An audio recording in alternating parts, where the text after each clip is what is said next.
देवियों और देवताओं, सदगुरु कबीर की एक साखी है। हद चले सो मानवा,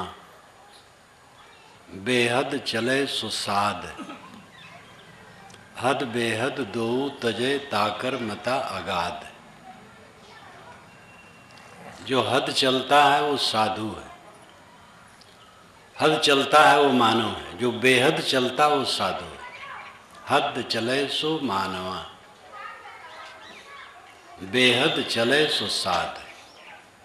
और हद बेहद दो तजे ताकर मता अगाध। जो हद बेहद दोनों से ऊपर उठ जाता है उसका मत अगाध है। मनुष्य में 3 श्रेणी के लोग होते हैं, गृहस्थ, विरक्त और गुणातीत। गृहस्थ सर्वाधिक होते हैं, कुछ विरक्त होते हैं, और गुणातीत कोई कोई कभी कभी होता है। हद चले सो मानवा।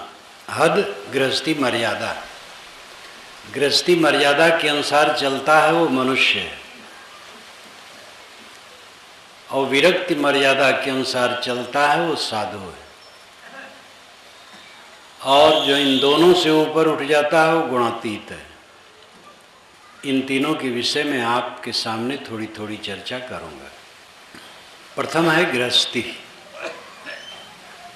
गृहस्थ, गृहस्थी, गृहस्थ कहते हैं जो गृह में स्थित हो। गृहस्थ, गृहस्थ जो गृह में रहता हो, घर में रहता हो, गृहस्थ। यास्क मुनि ने गृह की परिभाषा की है। यास्क मुनि आज से 2800 वर्ष पूर्व हुए, ईसा के 800 वर्ष पहले वेदों पर उन्होंने निरुक्त लिखा है। किसी ने निघंट लिख दिया था और उस पर उन्होंने भाष्य किया है। कुछ लोग मानते हैं यास्क ने ही निघंट लिखा है, यानी शब्दकोश, वेदों का शब्दकोश। कहीं कहीं तो 50 शब्द जिसके हैं, 1-2 की परिभाषा की, बाकी को छोड़ दिया। लेकिन यास्क मुनि ने जितना कर दिया है उसके आधार पर वेदों को समझना बहुत सरल हो गया है। 2800 वर्ष पूर्व से लेकर आज तक वेदों को समझने के लिए यास्क मुनि का निरुक्त रहा है। अभी 70-80 वर्षों से मैकडॉनल्ड का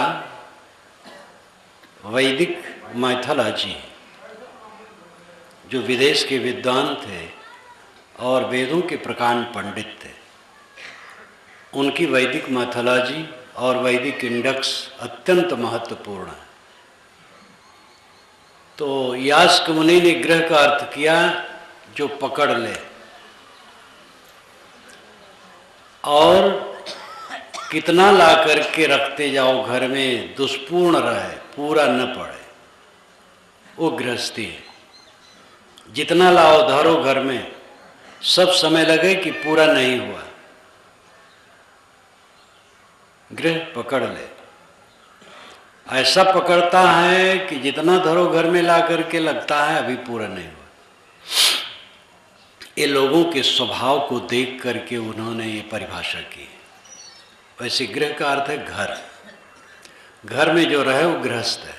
घर में साधु भी रहते हैं, उनके घर का नाम आश्रम है, कुटी है, मंदिर है। गृहस्थ का अर्थ होता है जो विवाह करके रहे। विवाह क्यों करना चाहिए? क्योंकि बिना विवाह के लोग संयमित नहीं रहेंगे। दुनिया में कुछ लोग होते हैं जो संयमित रह सकें, बाकी संयमित नहीं रह सकते, इसलिए विवाह करना जरूरी है। कभी मात्र सत्ताक वंश था, विवाह नहीं होता था।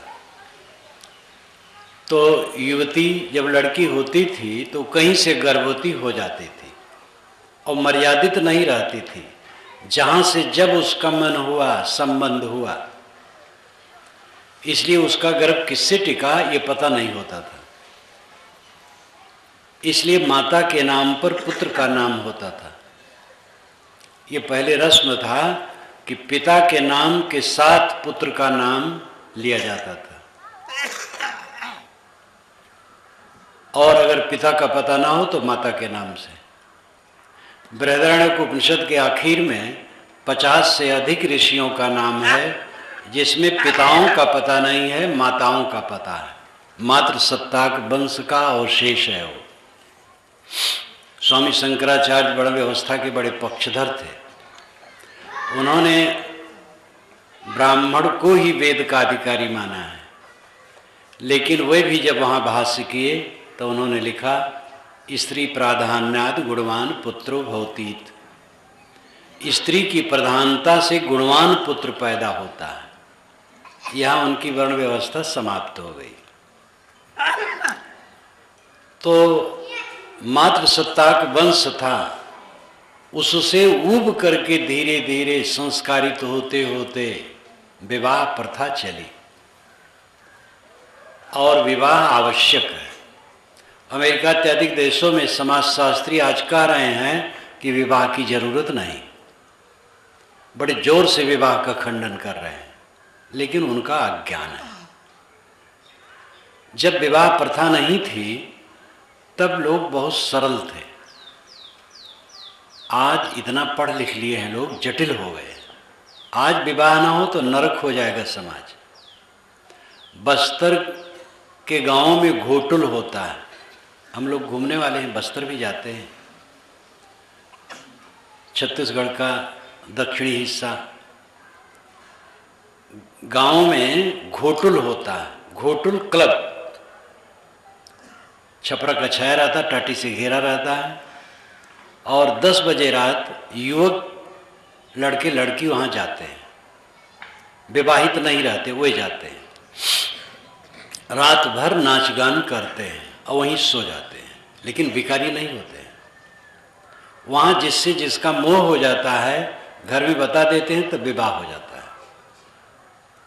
लेकिन ये शिक्षित लोग इस प्रकार करें तो नरक कर देंगे। शिक्षा का अपना भूषण है और दूषण है।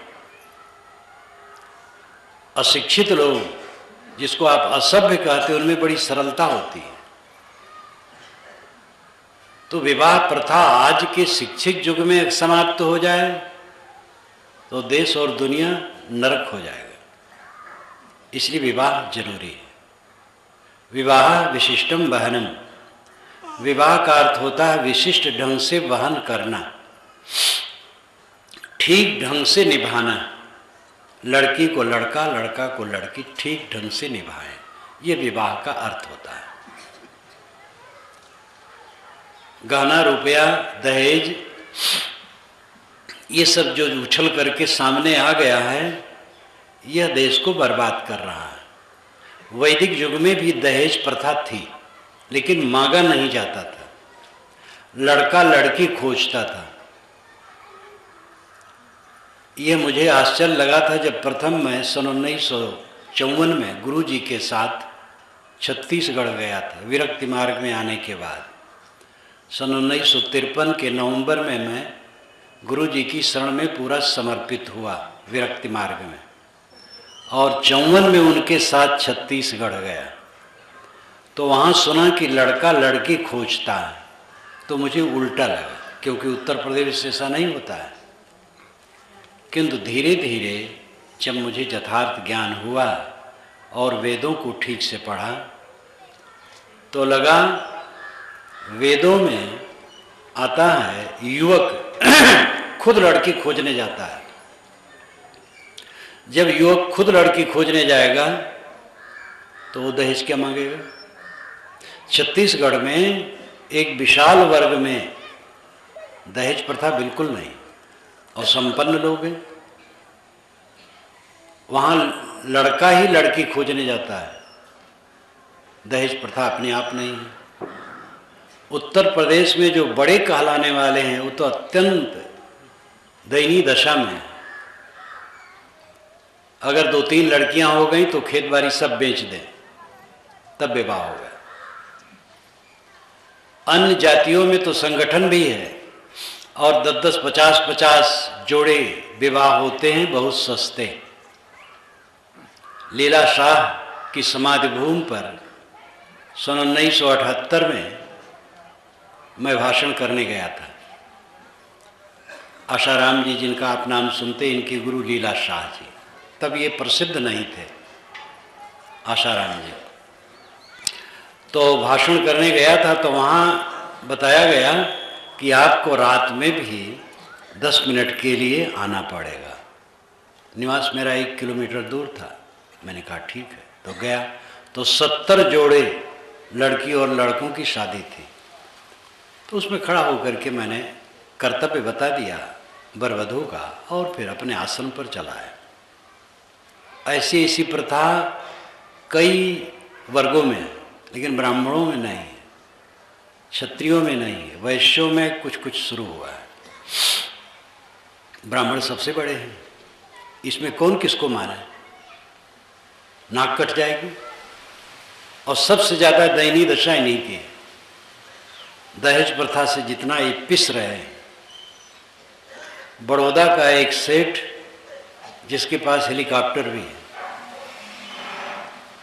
100 से अधिक जोड़ों की शादी करवाई थी और उसमें अपने लड़के को खड़ा कर दिया था। अपने लड़की की शादी में वो करोड़ों खर्च कर सकता था। 100 रुपये एक शादी में लगा था और अपने लड़के और बहू को भी खड़ा कर दिया था उसी में। ऐसा उदार विचार का। दहेज प्रथा से समाज आज बहुत त्रस्त है।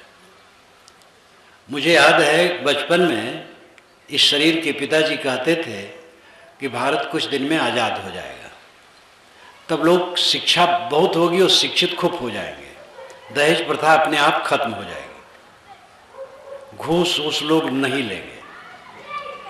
घूस जितना बढ़ा है आप लोग जानते हैं, दहेज प्रथा जैसी बढ़ी आप लोग जानते हैं।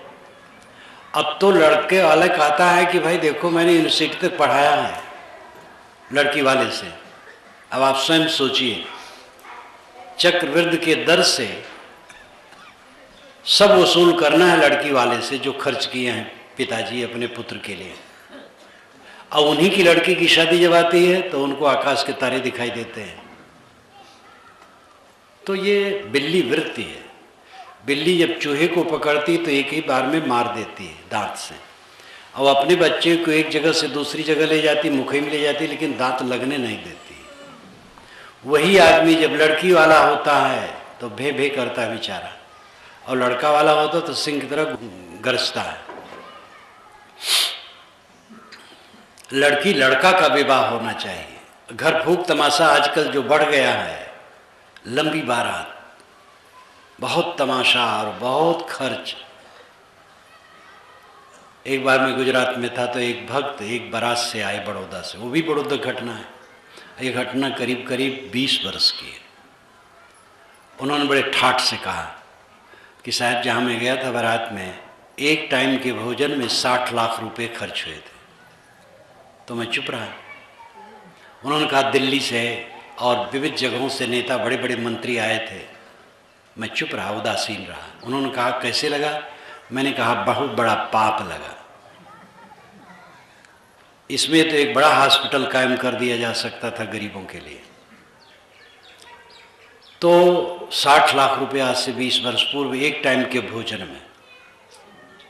धन बढ़ रहा है कुछ लोगों के पास और पाप बढ़ रहा है।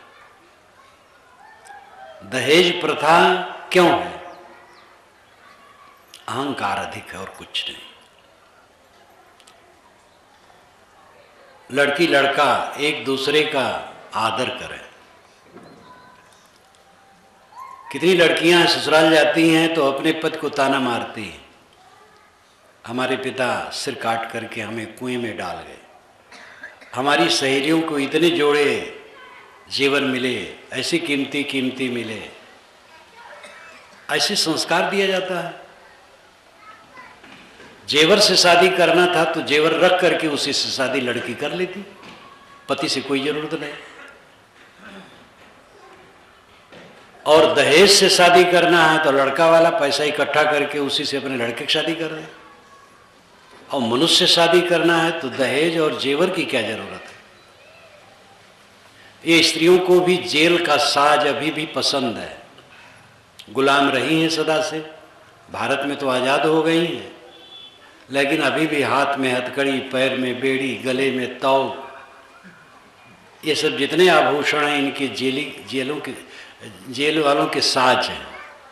इनको और उदार होना चाहिए। दहेज प्रथा पाप है, दहेज मांगने वाले महापापी हैं, दहेज देने वाले तो मजबूर हैं। बाल विवाह उत्तर प्रदेश में बहुत है अभी भी। और जब मैं अवध क्षेत्र में आता हूँ, कहीं गर्मी के समय में बड़ा कष्ट होता है। कई जोड़े आशीर्वाद लेने आते हैं। ऐसे लड़कों की आज भी शादी होती है जो धोती ठीक से नहीं पहन सकते। कितनी दयनीय दशा है। और इसी भारत में ऐसे क्षेत्र हैं जहाँ बाबा लोग नहीं हैं ज़्यादा, ब्राह्मण लोग, और 28-28 वर्ष की उम्र में शादी करते हैं। ये बाबा लोग अपने बहुत बड़ा मानते हैं, लेकिन इनमें सुधार नाम की चीज़ें नहीं। जो बाल विवाह इन ब्राह्मणों में अवध क्षेत्र में है, अत्यंत दयनीय दशा है। भारत के अन्य विभिन्न क्षेत्रों में घूमता हूँ, जिनको बैकवर्ड कहेंगे, लेकिन लड़के पढ़ते हैं, सर्विस करते हैं, तब शादी करते हैं। ये सब पर समाज में आंदोलन होना चाहिए। अपने अपने समाज में इसके लिए चर्चा होनी चाहिए। स्वयं सत्याग्रह करना चाहिए। अपने बच्चों के लिए शुरू करना चाहिए वैसा काम। लड़के की शादी करे और दहेज न मांगे। इसी प्रकार हर बात में होना चाहिए। बच्चों की शिक्षा कब से आरंभ हो? नितकार ने बताया 20 वर्ष के पहले से, जन्म जब बच्चे का हो उसके 20 वर्ष के पहले से बच्चे की शिक्षा आरंभ हो। ये कैसे संभव है? इसका मतलब है माँ बाप अच्छे शिक्षित हो जाएं। शिक्षित तो आजकल सब है, करीब बहुत हो गए हैं। अच्छे संस्कार जीवन में आए। ये अक्षर मात्रा की पढ़ाई बड़ी पढ़ाई नहीं है। सारी लिपियां सांकेतिक चिन्ह हैं, सारी भाषाएं काल्पनिक रूढ़ियां। बातों को जनाने और जानने के लिए असली विद्या है आंतरिक सद्गुणों का विकास। आजकल लिप पढ़ाई जाती है और भाषा पढ़ाई जाती है, और भी विषय पढ़ाए जाते हैं, लेकिन पति पत्नी, पुत्र, पिता, भाई, सास, बहू, ननद, देवरान, जेठान, ननद, भाभी, इन सब के कर्तव्य क्या हैं? कहीं नहीं पढ़ाए जाते। बहुत ऐसी चीज़ें पढ़ाई जाती जिससे जीवन में कोई मतलब नहीं है, उसके लिए माथापच्ची कराया जाता है। और जीवन की चीज़ें बहुत ऐसी हैं जो पढ़ाई नहीं जाती। और इसके लिए आपको अपना घर विद्यालय बनाना पड़ेगा। अच्छे संस्कारों का समुच्चय मनुष्य के मन में जब होता है वही सुख का कारण होता है। गलत संस्कारों का समुच्चय मन में होता है वही दुख का कारण होता है। मनुष्यता का विकास विद्या से है, लेकिन ये अक्षरी विद्या मात्र से नहीं है। आध्यात्मिक गुणों का विकास असली विद्या है। आध्यात्मिक गुणों का अर्थ है आंतरिक गुणों का। अधि आत्म, अध्यात्म, अधिनाम आधार। आत्मा जिसका आधार है वो है मन, इंद्री, अंतःकरण, शरीर इत्यादि। इनकी पवित्रता आध्यात्मिक विकास है। कोमल वाणी, सत्यवाणी, निर्मल मन, पवित्र आचरण, ये जीवन की उन्नति और अच्छे संस्कारों से ये संभव है। अर्धर्म का मोक्ष 4 पुरुषार्थ भारतीय परंपरा में माने गए हैं। वस्तुतः पुरुषार्थ 2 हैं, मोक्ष और काम। अर्थ और धर्म उसके साधन है। पुरुषार्थ का मतलब है पुरुष का प्रयोजन। पुरुष अर्थ पुरुषार्थ, पुरुष अर्थ अर्थनाम प्रयोजन। पुरुष का अर्थ होता है चेतन, पुरुष, ये 2 पद मिलकर के पुरुष शब्द बनता है। पुर उष, पुर नाम आगे उष नाम जलाना। जो आगे आगे ज्ञान प्रकाश करता रहे, वह चेतन आत्मा पुरुष है। वो चाहे स्त्री शरीर में हो चाहे पुरुष शरीर में हो, चेतन मात्र पुरुष है। और उनका अर्थ क्या है, प्रयोजन क्या है? काम और मोक्ष। काम यानी सांसारिक कामनाएं पूरी हो और मोक्ष का काम पूरा हो। मर्यादित कामनाएं पूरी होती हैं, अमर्यादित कामनाएं पूरी नहीं होती हैं। वे कामनाएं मर्यादित हैं जो शरीर के लिए आवश्यक है, जो अपनी अर्थ योजना के अंदर है, जो समय और शक्ति के अंदर पूर्ण हो सकती, वे कामनाएं उचित हैं। शरीर निर्वाह में आवश्यक नहीं है, हमारी अर्थ योजना से ज़्यादा है, समय के अनुकूल नहीं है, ऐसी कामनाएं तकलीफ देती हैं। जीवन में कामनाएं हैं कुछ, मकान चाहिए, कपड़े चाहिए, भोजन चाहिए, परिवार के रक्षण के लिए वस्तुएं चाहिए, लेकिन इसमें तुलना की जरूरत नहीं है। दूसरे बड़ा मकान है, गाड़ी भी है, और उसके खाने पीने का स्तर महंगा है, हमारी आमदनी उतनी नहीं है, तो हम उसकी नकल क्यों करें? हमारे पास जो है बहुत है। अपनी आमदनी के अंदर में हमें खर्च करने का एस्टिमेट बनाना चाहिए। दाल भात रोटी सब्जी, दूध दही घी मेवे के साथ भोजन है, ठीक है, संभल के खाना, नहीं पेट खराब होगा। अगर चीज़ घट जाए तो दाल भात रोटी बहुत है, उससे भी घट जाए तो नमक भात नमक रोटी बहुत है, लेकिन इतना चाहिए। जब फिर बढ़ जाए तो सब्जी दाल भी खाइए रोटी और भात के साथ, और बढ़ जाए घी दूध भी खाइए, फिर घट जाए फिर घी दूध छोड़ दीजिए। अपने को किसी में जोड़िए मत। पैसा हो जाए, गाड़ी आ जाए, कोई हर्ज नहीं। अगर घट गया, नहीं गाड़ी है, पैदल चलिए, साइकिल से चलिए। अपने को हम वस्तुओं में जोड़ देते हैं, पदों में जोड़ देते हैं, चीज़ों में जोड़ देते हैं, और हम स्वयं दरिद्र बन जाते हैं। आपकी संपन्नता आपके विवेक और संतोष से होगी। श्रीमद् भागवत में एक मंत्र आता है, दरिद्रो सत्व संतुष्ट कृपणो यो जितेन्द्रिय गुणे सुशक्त धीर ईशो गुण संगो विपर्जया। दरिद्र वह है जो असंतुष्ट है, कृपण वह है जो जितेंद्रिय नहीं है, ईश्वर वह है जो गुणों पर विजयी है। गुण यानी विषय, तन्मात्रा, गुण और विषय, ये तीन शब्द का प्रयोग होता है विषयों के लिए। विषय नाम पदार्थ, 5 पदार्थ दुनिया में है, शब्द स्पर्श रूप रस गंध। इनको तन्मात्रा भी कहते हैं और इनको गुण भी कहते हैं।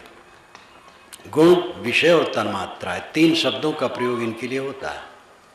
संसार में जहाँ तक पसारा है, 5 विषयों का पसारा है। 5 विषयों का ज्ञान 5 ज्ञानेंद्रियों से होता है, आंख नाक कान जीभ चाँद। वैज्ञानिक कहते हैं 100 से अधिक तत्व हैं, उनके नाम भी हैं, लेकिन 100 से अधिक तत्व हैं तो 100 से अधिक विषय होने चाहिए, और उनको ग्रहण करने के लिए 100 से अधिक ज्ञानेंद्रियाँ होना चाहिए। ऐसा तो नहीं है, विषय 5 ही हैं और 5 ही ज्ञानेंद्रियाँ हैं। इसलिए 100 से अधिक जो वैज्ञानिक तत्व हैं वो अपने ढंग पर ठीक है, लेकिन वो विचारणी है।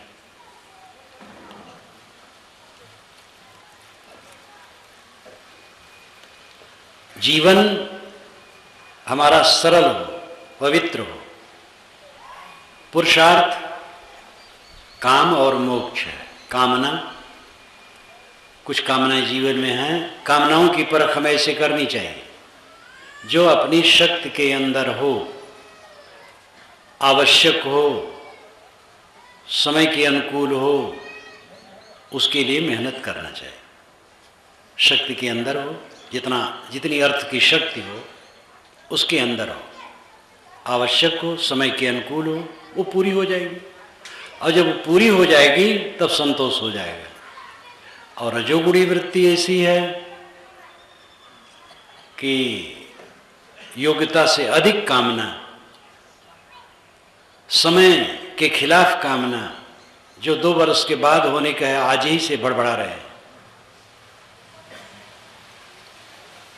शक्ति के बाहर की कामना, ऐसी कामनाएं पूरी नहीं होती। अगर एक पूरी हो गई तो 10 कामनाएं खड़ी हो जाती हैं। और जो विवेक पूर्वक कामनाएं होती हैं वे शक्ति के अंदर होती हैं, काल के अंदर होती हैं, और पूरी हो जाती हैं। उनके पूरे होने पर संतोष हो जाता है, फिर शांति आ जाती है। कामनाओं का निषेध नहीं है, लेकिन विवेक पूर्वक कामना होना चाहिए। जानवरों में तो प्रकृति ने प्रतिबंधित कर दिया है, उनको कोई कामना है ही नहीं, खा लिए, पी लिए, सो लिए, बस। मनुष्य खुला है और इसीलिए कल्याण का अधिकारी है, लेकिन ये अमर्यादित होकर बह रहा है और नरक का अधिकारी बना है। मनुष्य नरक भोगता है, हरदम तृष्णा, कामना, चिंता, उद्वेग, द्वेष, ईर्ष्या, क्रोध, काम, लोभ, मोह, इसी में जलता रहता है, क्योंकि अपने को संभालता नहीं। तो काम ये एक प्रयोजन है। काम का अर्थ एक स्थूल नहीं है जो स्त्री पुरुष के संबंध जनित है। काम यानी कामना, उचित कामना ठीक है। और मोक्ष, मोह का क्षय, जीवन में परम शांति। जो जानना था जान लिया, जो करना था कर लिया, जो पाना था पा लिया, यह तृप्ति अवस्था मोक्ष है। जानना था अपने को और बंधन को, जान लिया मैं शुद्ध आत्मा हूँ, देह से अतीत हूँ, निर्मल हूँ, कैवल्य हूँ, शुद्ध स्वरूप हूँ। करना था मोह का त्याग, मोह त्याग कर दिया। पाना था शांत, वह मिल गई। ये जीवन का फल है, ये मोक्ष है, ये पुरुषार्थ है। इसके लिए धर्म सहायक है और काम के लिए धन सहायक है। धन होगा तब काम पूरा होगा, धर्म होगा तो मोक्ष पूरा होगा। लेकिन धर्म में गड़बड़ी होती, हिंदू धर्म है, इस्लाम धर्म है, जैन धर्म है, बौद्ध धर्म है, ये भ्रम है। ये सब धर्म नहीं है, ये सब परंपराएं हैं, समाज है, संप्रदाय है, मजहब है, ये धर्म नहीं। इस्लाम 1450 वर्षों से है, उसके पहले धर्म नहीं था। अब आज भी जो मुसलमान नहीं हुए क्या होंगे, धर्मी होंगे कि नहीं? 2000 वर्षों से ईसाइयत है, उसके पहले ईसाइयत नहीं थी। 2500 वर्षों से बुद्धत्व है, उसके पहले बुद्धत्व नहीं था। शाब्दिक बुद्धत्व अर्थ है जागृत होना हो तो सब समय रहा, लेकिन बौद्ध संप्रदाय तो नहीं था। जैन परंपरा उससे पुरानी है, लेकिन जैन साहित्य भी महावीर स्वामी के निधन के 1000 वर्ष बाद बना है। ईसा के बाद जैन साहित्य बना है। महावीर स्वामी जो अंतिम तीर्थंकर थे, उनके जीवन काल में जैन मत का एक पर्चा भी नहीं था। उनके निधन के 1000 वर्ष बाद 32 आगम ग्रंथ बने हैं अर्धमागधी में, जो बिहार के क्षेत्र में बने हैं। तो वो भी अपना सीमित समय से है। हिंदू शब्द चारों वेदों में कहीं नहीं, 6 शास्त्रों में नहीं, समस्त वैदिक साहित्य में नहीं, यहाँ तक वाल्मीकि रामायण और महाभारत में भी नहीं है। ईरान वालों ने सिंध नदी को हिंद नदी कहा, इस देश को हिंद देश। फिर हिंदू शब्द यहाँ के लोगों के लिए प्रयुक्त हुआ, तब से हिंदू शब्द आया। दारा ने हिंदू शब्द का प्रयोग किया है। 2500 वर्षों से हिंदू शब्द का प्रचलन हुआ है। हिंदू कौन, मेरी एक छोटी सी पुस्तक है जो कबीर दर्शन का एक संदर्भ है। हिंदू धर्म नहीं है, हिंदू समाज है। हिंदू मजहब भी नहीं है, इस्लाम मजहब है, बुद्धत्व जैनत्व संप्रदाय हैं, लेकिन हिंदू संप्रदाय और मजहब नहीं है। हिंदू एक विशाल सागर की तरह है, समाज है, उसमें बहुत संप्रदाय हैं, लेकिन धर्म वो भी नहीं है। धर्म उसे कहते हैं जो देश काल की सीमा के बाहर हो। इस्लाम की सारी परिपाटी 1450 वर्षों से है, ईसाइयत की 2000 वर्षों से, बुद्धत्व की 2500 वर्षों से, इसे जैनत्व की। हिंदू समाज जिससे आज परिचित है, जिन संस्कारों से, वो पुराना नहीं है, 2000 वर्षों के अंदर का है। जितने देवता आज हिंदू में पूजे जा रहे हैं कोई वैदिक नहीं, और जो वैदिक देवता थे आज कोई पूछता भी नहीं। इंद्र सबसे बड़ा देवता है, ऋग्वेद सबसे पुराना वेद है और भारी है, और उसमें 1/4 में इंद्र की महिमा है। अब आज इंद्र को कोई पूछने वाला नहीं। इंद्र, मरुत, वरुण, उषा, अश्विनी, दधिक्रा, अनेक देवता हैं, नाम भी लोग नहीं जानते, पूजना तो दूर है। और जिनको हिंदू समाज आज पूज रहा है, जितने देवताओं को, कोई वैदिक नहीं। हाँ, जोड़ लिया जाता वो अलग बात है। जैसे महावीर, महावीर वेदों में आता है, सोमरस भरने का कलश होता था महावीर, जो यज्ञ में रखा जाता था, उसको हनुमान जी से जोड़ लिया गया है। ईसा वेद में है, ईसावास्यम इदम सर्वम, ईसाइयों ने जोड़ लिया कि देखो हमारा ईसा मसीह आपके वेद में है। मैंने उनसे कहा कि जब ये मंत्र बना है उसके हजारों वर्ष बाद ईसा पैदा हुए हैं, ईसा से नहीं जोड़ा जा सकता। राधापते वेद में बारंबार आता है, राधा धन को कहते हैं वेद में। राधापति सूर्य है, सूर्य पानी को आकर्षित करके आकाश में ले जाता है, वहाँ से बरसाता है, इसलिए धन का दाता होने से वो राधापति। कबीरपंथियों ने, जो पौराणिक कबीरपंथी हैं, कबीर का भी पता लगा लिए वेद में, मैंने इसका खंडन किया। वो कबीर नहीं है, एक वीर है, अद्वितीय वीर है, इंद्र है। तो खींच खांच करके लोग अपना अर्थ बैठाते, वो गलत है। दुनिया में सर्वाधिक प्राचीनतम साहित्य वेद है। तो मैं कह रहा था कि ये जो आज का हिंदू समाज के जितना पूजा अर्चा है सब वैदिक नहीं है, पीछे का है।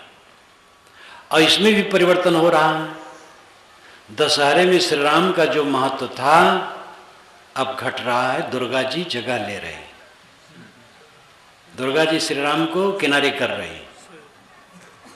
संतोषी माता एक नई आ गई 50 वर्षों से, यहाँ वहाँ जहाँ तहाँ मत पूछो कहाँ का है संतोषी माँ। मनुष्य का दिमाग देवताओं के निर्माण का विशाल कारखाना है, उसमें अनेक देवता बनते हैं, परिवर्तित होते हैं, मिटते हैं। सारे ज्ञान विज्ञान का दाता कौन है? वेद शास्त्र कुरान पुराण का निर्माता कौन है? सारे देवताओं का सृजता कौन है? सारे ईश्वरों का निर्धारण करने वाला कौन है? मनुष्य। मनुष्य की आत्मा सर्वोच्च है और वो इनका सृजन विसर्जन करती रहती है। इसलिए संप्रदाय कोई एक सबका दादा नहीं। धर्म का अर्थ होता है संयम और शील, अपने पर संयम और दूसरे के लिए शील का बर्ताव धर्म है। और ये सनातन है, अनादि है, अनंत है। मजहब बनते बिगड़ते रहते हैं। राम नाम जप कीजिए आप, 1000 वर्ष के पहले राम नाम जप नहीं था, 1500 वर्ष के पहले हरि नाम जप नहीं था। वेदों में हरि शब्द है वो अश्व के लिए है, वाल्मीकि रामायण में हरि बानर के लिए है। विष्णु परक और परमात्मा परक हरि ईसा के बाद शुरू हुआ है, और हरि नाम जब 1500 वर्षों से शुरू हुआ है। गॉड शब्द बहुत पुराना नहीं, ये मैं समझता हूँ कि 1000-1500 वर्षों से हो गए, और उससे पुराना नहीं है।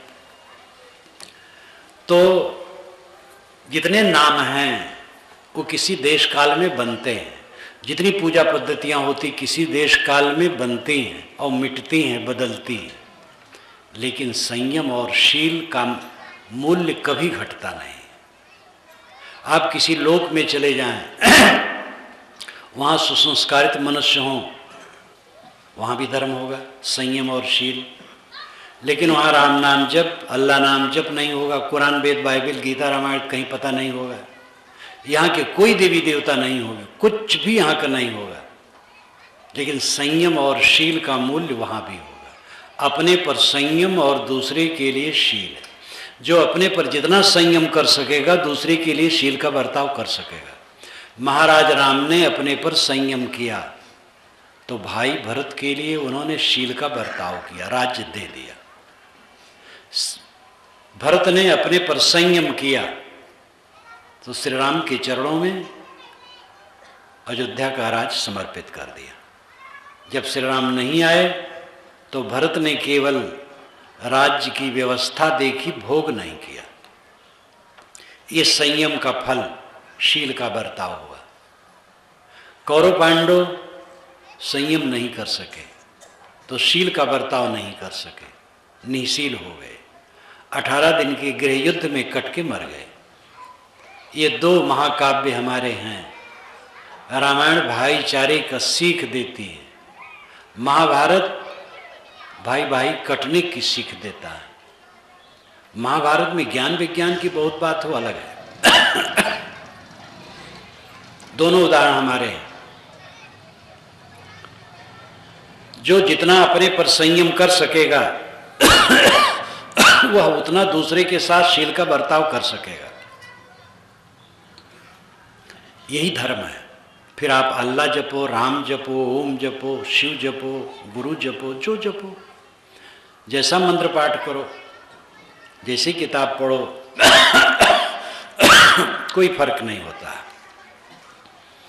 पूरब मुँह करके प्रार्थना करो कि पश्चिम मुख करके प्रार्थना करो। कबीर साहब ने कहा, अल्लाह राम जियो तेरी नाही, जिन पर मेहर हो तुम साईं। क्या मोड़ी भूई सिरनाए, क्या नर जल देह नहाए। खून करे मिस्कीन कहावे, उगड़ रहे छिपाए। क्या वजूद जब मज्जन कीने, क्या हज मक्के जाएं। हृदय कपट निमाज गुजारे, क्या हज मक्के जाएं।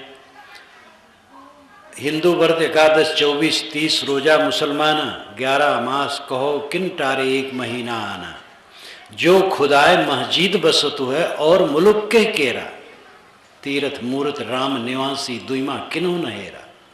पूरब दिशा हरि को बासा, पश्चिम अल्लाह मुकामा। दिल मा खोज दिले मा खोजो, यह करीमा रामा। वेद कितेब कहा किन झूठा, झूठा जो न विचारे। सब घट एक एक के लेख है, भय दूजा के मारे। जेते औरत मर्द उपाने, सो सब रूप तुम्हारा। कबीर पोगरा अल्लाह राम का, सो गुरपीर हमारा। मानवी बातें इसमें इतनी संग्रह कर दी गई हैं इतनी पंक्तियों में कि क्या पूछना। पूरब दिशा हरि रहता और पश्चिम अल्लाह रहता है क्या?